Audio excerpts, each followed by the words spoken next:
Hello सांग मैंने केमिति अछंती आशा करछे समस्ते बहुत भलरे थिबे।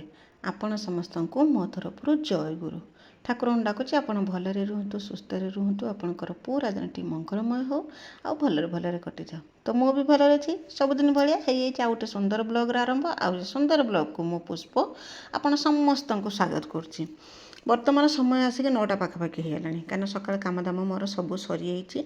सकाल टिके बेणुसु गाधे पड़ी पूजाटा आगर करदे तापर जाकि जे कम सब करुँच कहीं मिकिलीर ए परीक्षा चलती आजेतु परीक्षा चलती तार सकाल बेला स्कूल होना तो से जिते बड़े गेलन परीक्षा बेलू मुझे कलश बसई से परीक्षा देवाई जाऊला तो मिकिली टी मन दुख कला कहना मो परीक्षा बेलू तुम कलश बसौन भाई परीक्षा बेलू कलश बसुच मुझे कलश बसाए से देखिपारे आउ कहीं से सकाल उठिकी पलि जाए ना जानीपे केत कलश बसा हो न हो बोलिकी तो मुझे ता परीक्षा कि कलश बसैम बोलिकी तो शीघ्र उठिकी गाधुआ पाधुआ सर ठाकुर पूजा करिकी तापर कन्या चा करके भी पी दे सारापर आउ घर जे सब कम था जन गाधे लुगापटा पड़ी भल मंद ताकू सब कन्या धुआधुई करदे सब कम मोर सरी जाता है। कन्या रोषे करमी ता पूर्व मुझे लुगाटा जो धोई देती तो लुगापटा नहीं सुखेदेमी सुखे दे सारिकी तापर कन्या आसिक रोषेबास करमी देखला बेलू गचर बीन्स होता तुलियापाई कि तो धिनी आसनी कहनी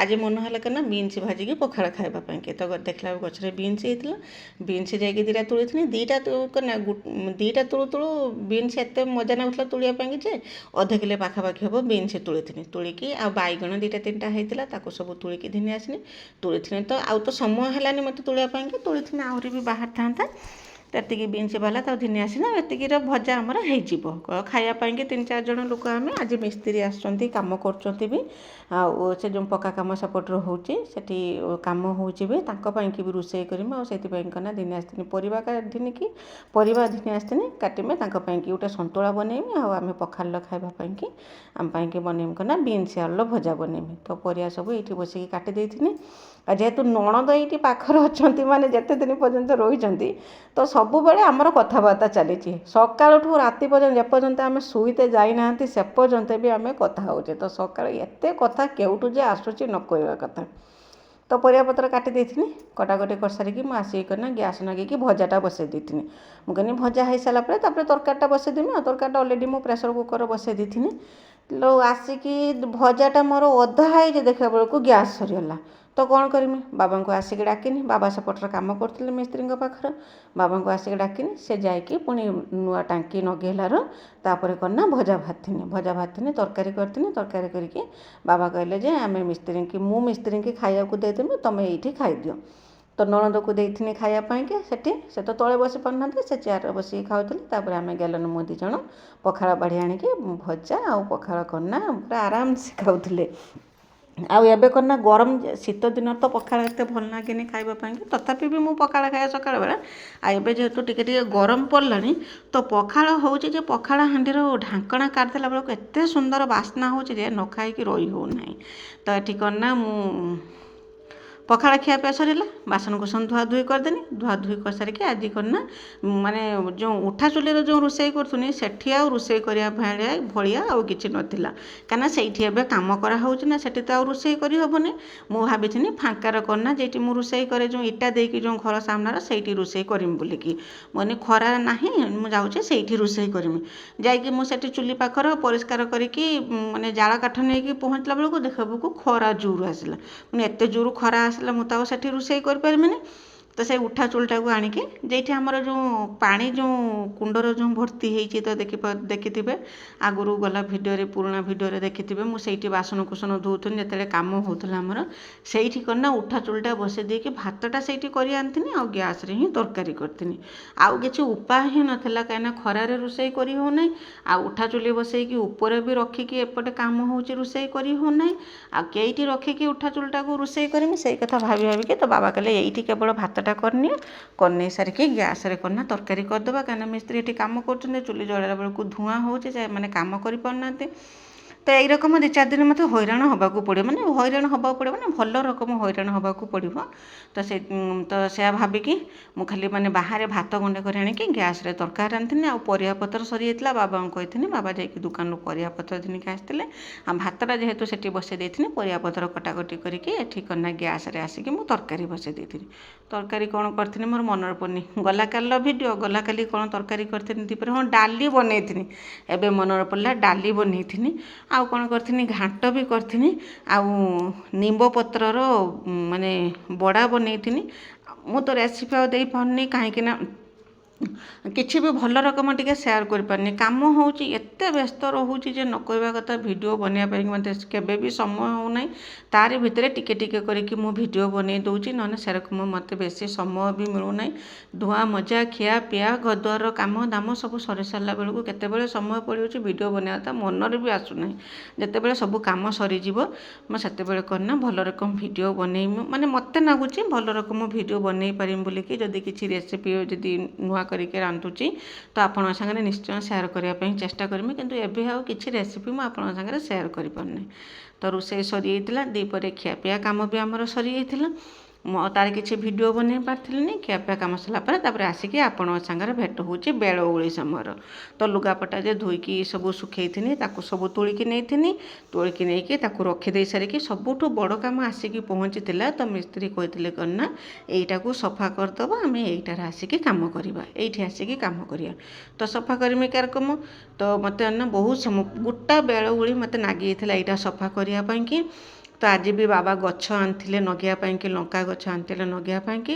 ତ ଦେଖିପାରୁଥିବେ କେତେ ଜିନିଷ, ବାହାରେ ଯେଇଠି ଯେରକମ ଜିନିଷ ମିଳେ ଏଇଠି ଯେହେତୁ ନିରାପଦ ଜାଗା ହେଇଯାଇଛି ତ ଏଇଠି ଆଣିକି ସବୁ ରଖିଦେଉଛୁ।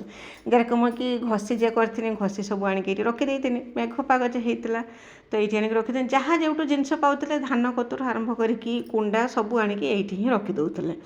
ତ ଏବେ କରନା କାମ ହେବ ଯେଉଁଠୁ ଏଇଟା କରନା ପ୍ଲାଷ୍ଟର ହେବ। ତ ମିସ୍ତ୍ରୀ କହିଲେ ଏଇଟାକୁ ବାହାର କରିଦେଇକି ମାନେ ପରିଷ୍କାର କରିଦେଇଥିବ, ଆମେ ଆସିକି କାମ କରିବା। କିନ୍ତୁ ମୁଁ ତ ପରିଷ୍କାର କରିଦେଇଥିଲି କିନ୍ତୁ ମିସ୍ତ୍ରୀ ଆସିଲେନି। ତ ଯେଉଁଦିନ ମାନେ ପୁରା ହାର୍ଡ଼ ପରିଶ୍ରମ ହେଇଥିବ ସେଦିନ କିନ୍ତୁ ମିସ୍ତ୍ରୀ ଆସିଲେନି। ତ ଯାହା ହଉ ଏଟା ତ ଯେତିକାରେ ହେଲେ ବି କରିବାକୁ ପଡ଼ିବ ନା, ପରିଷ୍କାର କରିଦେଇଥିଲି, ସେମାନେ ଯେତେବେଳେ ଆସିବେ କାମ କରିବେ। ତ ସେଟା କିଛି ନାହିଁ, ମୁଁ ଆସିକି ଏଇଠି କାମ ମାନେ ପରିଷ୍କାର କରିଥିଲି, ସବୁ ଜିନିଷ ବାହାର କରିଥିଲି, ବାହାର କରିକି ଯେଇଠି ଯେରକମ ନେଇକି ରଖିବା କଥା ତାକୁ ସବୁ ବ୍ୟବସ୍ଥିତ କରିକି ନେଇକି ରଖିଥିଲି।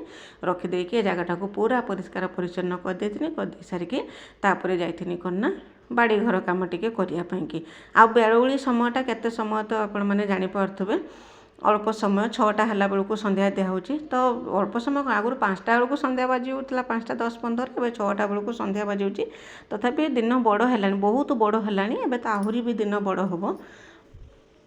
ତ ଏଇରକମ ମୋର କାମ ଚାଲିଥିଲା। ତ ମୋ ଭିଡ଼ିଓରେ ଏମିତି ଯୋଡ଼ି ହେଇକି ରହିଥାନ୍ତୁ, ଭିଡ଼ିଓକୁ ଆରମ୍ଭରୁ ଶେଷ ପର୍ଯ୍ୟନ୍ତ ଦେଖନ୍ତୁ, ବିଲକୁଲ ବି ସ୍କିପ୍ କରନ୍ତୁନି। ଆଉ ମୋ ଭିଡ଼ିଓରେ କିଛି ବି ଯଦି ଆପଣଙ୍କୁ ପସନ୍ଦ ଆସୁଥାଏ ତ ମୋ ଚ୍ୟାନେଲକୁ ସବସ୍କ୍ରାଇବ୍ କରିକି ଭିଡ଼ିଓକୁ ଲାଇକ୍ ଟିକେ କରିଦେବେ, ଆଉ ଛୋଟ ସ୍ନେହ ଭରା କମେଣ୍ଟଟେ ମୋ ପାଇଁ ଲେଖିଦେବେ ଯେ ମୋ ଭିଡ଼ିଓ ଆପଣଙ୍କୁ କେମିତି ଲାଗୁଛି ବୋଲିକି। ଆଉ କେହି ଯଦି ନୂଆ କରିକି ମୋ ଭିଡ଼ିଓ ଦେଖୁଛନ୍ତି ତ ପ୍ରଥମେ ମୋ ଚ୍ୟାନେଲକୁ ସବସ୍କ୍ରାଇବ୍ କରିଦିଅନ୍ତୁ, ଯାହାଦ୍ୱାରା କି ମୁଁ ଯେତେବେଳେ ବି ଭିଡ଼ିଓ ଛାଡ଼ିବି ସର୍ବପ୍ରଥମେ ଆପଣ ହିଁ ମୋ ଭିଡ଼ିଓ ଦେଖିପାରିବେ। ଆଉ ମୋ ଭିଡ଼ିଓକୁ ଆପଣଙ୍କ ଫ୍ୟାମିଲି ଫ୍ରେଣ୍ଡମାନଙ୍କ ସହିତ ଟିକେ ସେୟାର କରିଦେବେ, ମୋତେ ବି ଟିକେ ସପୋର୍ଟ ହେବ। କାହିଁକି ନା ଆପଣଙ୍କର ସପୋର୍ଟ ଆଉ ଭଲ ପାଇବା ମୋତେ ୟୁଟ୍ୟୁବରେ ଭିଡ଼ିଓ ବନେଇବା ପାଇଁ ପ୍ରେରଣା ଯୋଗାଉଛି, ତା ସହିତ ସାହସ ମଧ୍ୟ ଦେଉଛି। ତ ଦେଖିପାରୁଥିବେ କେତେ ସାରା ଜିନିଷ ସବୁ ମୁଁ ବୋହିକି ନେଇକି ବ୍ୟବସ୍ଥିତ କରିକି ରଖିଥିଲି। ଯେଇଠି ଯେରକମ କି ସିମେଣ୍ଟ ଯେ ଗୁଳା ହେଉଛି ତାର ଯେ ସେ ଯେଉଁ ସିମେଣ୍ଟ ବୁରା ଗୁଡ଼ାକ ବାହାରୁଛି ସେସବୁ ବି ସବୁ ଏଇଠି ଥିଲା। ସବୁ ଜିନିଷ ମୁଁ ନେଇଥିଲି, କେତେ ଥର ଏଇଠି ଯିବା ଆସିବା କରିଛି ସେଟା ମୁଁ ଜାଣିଛି। ତ ଶେଷରେ ଜାଗାଟା ପୁରା ପରିଷ୍କାର ହେଇଥିଲା। ଭାଇ ବି ଆସିକି ପହଞ୍ଚିଲେ, ମୁଁ ବେଳଓଳି କିଛି କାମ କରିନାହିଁ, ଭାଇକି ଟିକେ ଚା କରିକି ଦେଇଥିଲି। ଘରଦ୍ୱାର କାମ କିଛି ବି କରିଥିଲିନି, ଚା କରିକି ଦେଇଥିଲି, ଭାଇ ଚା ପିଇଥିଲେ। ତାପରେ ମୁଁ ଆସିକି ଏଇ କାମରେ ଲାଗିଥିଲି। ଆଉ ଏ କାମ ସରିଲା ପରେ ତାପରେ କରନା ବାସନ ଯେ ପକାଇଥିଲି ବାସନ ଧୋଇଥିଲି, ତାପରେ ଘରଦ୍ୱାର ଝାଡ଼ୁ କରିଥିଲି, ଲୁଗାପଟା ଧୋଇକି ସନ୍ଧ୍ୟା ଦେଇଥିଲି। ପୁରା ସନ୍ଧ୍ୟା ବାଜିଯାଇଥିଲା ମୋତେ। ଆଉ ଏଇଟା କରନା କବାଟ ଯେ ଏଠି ଯେଉଁ ଗ୍ରିଲ୍ଟା ଯେଉଁ ଲାଗିଯାଇଥିଲା, ଗ୍ରିଲ୍ଟା ବି ଖୋଲା ହେଇଯାଇଛି, ଯିବା ଆସିବା ପାଇଁ ଟିକେ ସୁବିଧା ହେଉଛି। ଆଉ ଯେ ଦୁଇ ପଟର ଫାଙ୍କା ଅଛି, ଆଉ ସେ ଦୁଇ ପଟର ବି ନଗା ହେଇଯିବ, କବାଟଟା ନଗା ହେଇଯିବ। ଏଇଟା ଯଦି ବନା ହେଇଯିବ ନା, ଏଇଟା ବନା ହେଇସାରିଲା ପରେ ବହୁତ ସୁନ୍ଦର ହେଇଯିବ। ଏବେ ତ ବନା ହେଇନି, କାମ ଚାଲିଛି ବୋଲିକି ଖଣ୍ଡିଆ ଖାବରା ହେଇକି ରହିଛି। ତ ବହୁତ ଦିନ ଆମର ଇଚ୍ଛା ଥିଲା ଯେ ଏଇଟା ବନେଇବା ପାଇଁକି, କିନ୍ତୁ ସମୟ ସୁବିଧା ହୋଇପାରିଲାନି। ତ ଯାହା ହଉ ଏଇଟା ଆମର ବନା ହେଇଯିବ। बना ହେଇଗଲା। ଗୋଟେ ସେପାରେଟ୍ କିଚେନ୍ ବି ଗୋଟେ ଘରେ ତ ଗୋଟେ କିଚେନ୍ ଅଛି, ଏଠି ବି ଗୋଟେ ସେପାରେଟ୍ କିଚେନ୍ ମୁଁ ବନେଇଛି। ଆଉ ମାନେ ମୋ ପସନ୍ଦର ବନେଇଛି, ମାନେ ଅଲଗା ଗୋଟେ କିଚେନ୍ ପୁରା ସାଧା ସିଧା ଢଙ୍ଗର। ଏଇଠି ହିଁ ଚୁଲି ହେବ ଆଉ ଏଇଠି ହିଁ ଗ୍ୟାସ୍ ରହିକି ରୋଷେଇବାସ ହେବ। ମୋତେ ଆଉ ବେଶୀ ନଟପଟ ହେବାକୁ ପଡ଼ିବନି। ତ ଯାହା ହଉ ମୋ ସୁବିଧା ଅନୁସାରେ ମୁଁ ଏପଟଟା ମୁଁ ମୋ ସୁବିଧା ଅନୁସାରେ ହିଁ ବନେଇଛି। ତ କେମିତି ହେବ କ'ଣ କରିବ, ଯେତେବେଳେ ତ ରେଡ଼ି ହେଇଯିବ ସେତେବେଳେ ଜଣାପଡ଼ିବ।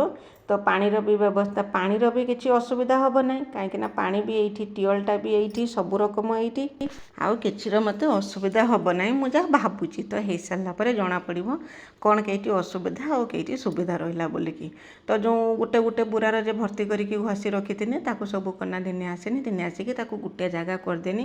କାହିଁକିନା ସେପଟର ଘଷି ରହୁଛି ନା, ଅଳ୍ପ ସ୍ୱଳ୍ପ ଆଣିକି ଟିକେ ରଖିଦିଏ। ସେଦିନ ଯେଉଁ ଝିପା ମେଘ ପକେଇଲା ଯେଉଁ 10-15 ଦିନ ତଳେ, ତ ମୁଁ ତାକୁ କନା ଆଣିକି ସବୁ ତାରି ଭିତରେ ରଖିଦେଇଥିଲି। ମାନେ ବର୍ଷା ହେଲେ, ଏମିତି ତ ଜାଗା ତ ଆମର ବନା ହେଇନାହିଁ ରହିବା ପାଇଁକି, ଯେତେବେଳେ ବନା ହେବ ସେତେବେଳେ ତ ନେଇକି ରଖିମି। ଏବେ କିନ୍ତୁ ଯେଉଁ ବର୍ଷା ଦିନ ପାଇଁକି ଯେଉଁ ଷ୍ଟୋର୍ କରିକି ଯେଉଁ ରଖିବା ପାଇଁକି, 2-3 ବର୍ଷ ହେଲା ଆମର ବର୍ଷା ଦିନ ପାଇଁକି କିଛି ବି ଜାଳ କାଠ ଷ୍ଟୋର୍ କରିକି ରଖା ହେଇପାରୁନାହିଁ, କାହିଁକିନା ତା ପାଇଁକି ଜାଗା ଏପର୍ଯ୍ୟନ୍ତ ବନା ହେଇନାହିଁ। ଯେତେବେଳେ ବନା ହେବ ମୁଁ ନେଇକି ତା ଭିତରେ ସବୁ ଜିନିଷ ନେଇକି ରଖିମି। ଖୁବ୍ ଶୀଘ୍ର ସେ ଜିନିଷଟା ଆମର ବନା ହେଇଯିବ। ତ ଯାହା ହଉ, ଏଠି ଭାଇ ଆସିକି କଥା ହେଉଥିଲେ, ଯେଉଁ କାମ ହେଉଛି ଯେଉଁ ସେଇ ବିଷୟରେ ଟିକେ କଥା ହେଉଥିଲେ ମୋ ସାଙ୍ଗର। କଥାବାର୍ତ୍ତା ହେଇକି ତାପରେ ଭାଇ ତାଙ୍କ ଯାଇଥିଲେ, ମୁଁ ମୋ କାମରେ ନାଗିଥିନି। କାହିଁକିନା ଯେତେ ଶୀଘ୍ର କାମ ସରିମି ସେତେ ଶୀଘ୍ର ମୋତେ ବି ଆଉ ଅଲଗା ସବୁ କାମ କରିବାର ଅଛି। ବିଶେଷ କରିକି ଗଛ ଆଣିଥିଲେ ବାବା, ଲଙ୍କା ଗଛ ଆଣିଥିଲେ, ସେ ଲଙ୍କା ଗଛ ବି ପୋତିବାର ଅଛି। ତ ସେଇଥିପାଇଁକି ମୁଁ ଚଟାପଟ କାମ ସରେଇ ଦେଇଥିଲି। ଆଉ ବାବା ବି ଆସିକି ପହଞ୍ଚିଥିଲେ। ପହଞ୍ଚିଲା ପରେ କରିନା ଆମେ 2 ଜଣ ଯାଇକି ଗଛ ଲଗେଇଥିଲେ। ଆଉ ଏସବୁ କାମ ସାଙ୍ଗରେ ସେସବୁ ବି କରିବାକୁ ପଡ଼ିବ। ଆଉ ସେସବୁ ନ କଲେ ବି ନ ହେବ, କାହିଁକିନା ବାଡ଼ି ଘର ଫାଙ୍କା ପଡ଼ିଛି ନା। ଯଦି ଲଙ୍କା ଗଛ ଯଦି ଗୋଟେ ବାଡ଼ିରେ ଥିବ ନା, ଦରକାର ପଡ଼ିଲେ ଯାଇକି ଖାଉଁ ଯାଇକି ଗୋଟେ ଲଙ୍କା ବି ଯାଇକି ତୁଳିକି ଆଣିକି ଖାଇହେବ। ନହେଲେ ଯଦି ନଥିବ ନା, ଆଉ ଅନେଇଥିବ ଛକରୁ କିଣା ହେଇକି ଆସିନେ ଯାଇକି ଖିଆଯିବ। ତ ଘରଦ୍ୱାର କରିକି ବାଡ଼ିରେ ତ ଲଙ୍କା ଗଛଟେ ନିହାତି ରହିବା ଦରକାର। ତ ମୋର ସେପଟେ କାମ ସରିବା ସମୟରେ ବାବା ଆସିକି ପହଞ୍ଚିଲେ ଯେରକମ ସେଠି ଏଇଠି ଯେଉଁ ପିଆଜ ଗଛ ଯେଉଁ ଲଗା ହେଇଥିଲା, ପିଆଜ ତ ଖୋଳା ହେଇଥିଲା, ଆପଣମାନେ ଦେଖିଛନ୍ତି। ତ ସେଇ ଜାଗାରେ ହିଁ ମୋ ବାବାଙ୍କୁ କହିଥିଲି ହାଣିଦିଅ, ଆମେ ଏଇଠି ଶାଗ ତଳା ବି ଗୋଟେ କରିବା। କାହିଁକିନା ଏବେ ନେଉଟିଆ ଶାଗ ଏବେ ବୁଣା ହେଉଛି। ତ ଲେଉଟିଆ ଶାଗ ତଳା ଗୋଟେ ଏଇଠି ବନେଇବା, ଆଉ ଏଇଠି କ'ଣ ନା ଲଙ୍କା ଗଛ ଲଗେଇବା।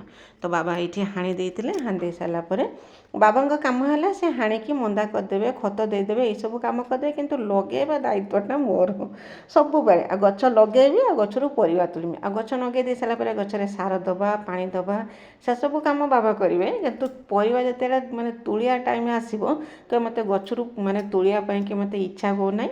ଆଉ ଗଛରେ ଅଛି, ମୋତେ ଖୁସି ଲାଗୁଛି, ତୁଳିବା ପାଇଁ ଇଚ୍ଛା କରୁନାହିଁ। ତୁମେ ତୁମର ପରିବା ତୁଳ, ଆଉ ପରିବା ତୁଳିବା ଦାୟିତ୍ୱଟା ମୋର। ୟାପରେ ସେ ସାର ଦେବେ, ଗଛରେ ସବୁଦିନ ପାଣି ଦେବେ। ଏଇରକମ ତାଙ୍କ ଅଭ୍ୟାସଟା ଏଇରକମ।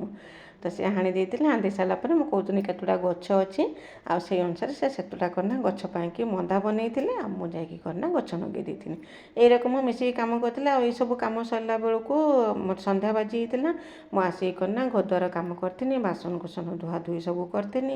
କରିକି ମାନେ ଖରକା ଫୁରକା କରିକି ଲୁଗାପଟା ଧୋଇକି ସନ୍ଧ୍ୟା ଦେଇଥିଲି। ବାସ୍ ଏଇରକମ ଘରେ ସଂସାର ତ ଏଇରକମ କାମ ସବୁ ଚାଲିଥାଏ ସକାଳଠୁ ସନ୍ଧ୍ୟା ପର୍ଯ୍ୟନ୍ତ। ଆଉ ଏ ସକାଳଠୁ ସନ୍ଧ୍ୟା ପର୍ଯ୍ୟନ୍ତ ସମୟ ବି କେତେବେଳେ କଟିଯାଏ। ଯେତେ ବଡ଼ ଦିନ ହେଲେ ବି କାମ କରିବା ପାଇଁକି ଦିନଟା ଛୋଟ ପଡ଼ୁଛି। ମୁଁ ତ ମୋ କଥା କହୁଛି, ଯେତେ ବଡ଼ ଦିନ ହେଲେ ବି କାମ କରିବା ପାଇଁକି ଛୋଟ ପଡ଼ୁଛି ମୋ ପାଇଁକି। ଯଦି ଆହୁରି ବି ଦିନ ବଡ଼ ହୁଅନ୍ତା, ତ ଆହୁରି ବି ଅଧିକା କାମ ହେଇପାରନ୍ତା। ତ ଏମିତି ଆଶା କରୁଛି ମୋ ଭିଡ଼ିଓଟି ଆପଣଙ୍କୁ ପସନ୍ଦ ଆସିଥିବ। ଆଉ ମୁଁ ମୋର ଡେଲି ରୁଟିନ୍ ଆପଣଙ୍କ ସାଙ୍ଗରେ ସେୟାର କରୁଛି। ତ ମୁଁ କ'ଣ କରୁଛି ନ କରୁଛି ସବୁକିଛି ଆପଣଙ୍କ ସାଙ୍ଗରେ ସେୟାର କରୁଛି। ଆଉ କେମିତି ଲାଗୁଛି ମୋତେ କମେଣ୍ଟ କରିକି ଜଣାଇବେ। ତାପରେ ଗଛ ଲଗେଇ ସାରିଲା ପରେ ମୁଁ ସେଠିକି ଯାଇଥିଲି, କ'ଣ ନା ବନ୍ଧାକୋବି ହେଇଥିଲା, ବନ୍ଧାକୋବି ତୁଳିଥିଲି। ତୁଳିକି ବନ୍ଧାକୋବି ଗୋଟେ ମୋ ପୁତୁରା ବୋଉକୁ ଦେଇଥିଲି, ଆଉ ଗୋଟେ ମୁଁ ଘିନିକି ଆସିଥିଲି। ଆସିକି ତାର ଯେଉଁ ପତ୍ର ସବୁ ବାହାରିଥିଲା, ସେଇ ପତ୍ର ସବୁ ନେଇଥିଲି ଗାଈ କତର ପକାଇବା ପାଇଁକି। ଆଉ ଗଲା ଭିଡ଼ିଓରେ ସ୍ନେହଲତା ଦିଦି, ଲିତା ଦିଦି ବହୁତ ସୁନ୍ଦର କମେଣ୍ଟ ଲେଖିଛନ୍ତି। 2 ଜଣଙ୍କୁ ମୋ ତରଫରୁ ବହୁତ ବହୁତ ଧନ୍ୟବାଦ। ତ ଆଜି ପାଇଁ ରହୁଛି, ଦେଖା ହେବା ଆସନ୍ତାକାଲି ନୂଆ ଗୋଟେ ଫ୍ରେଶ୍ ବ୍ଲଗ୍ରେ। ତ ବାଏ ବାଏ, ଜୟ ଜୟ।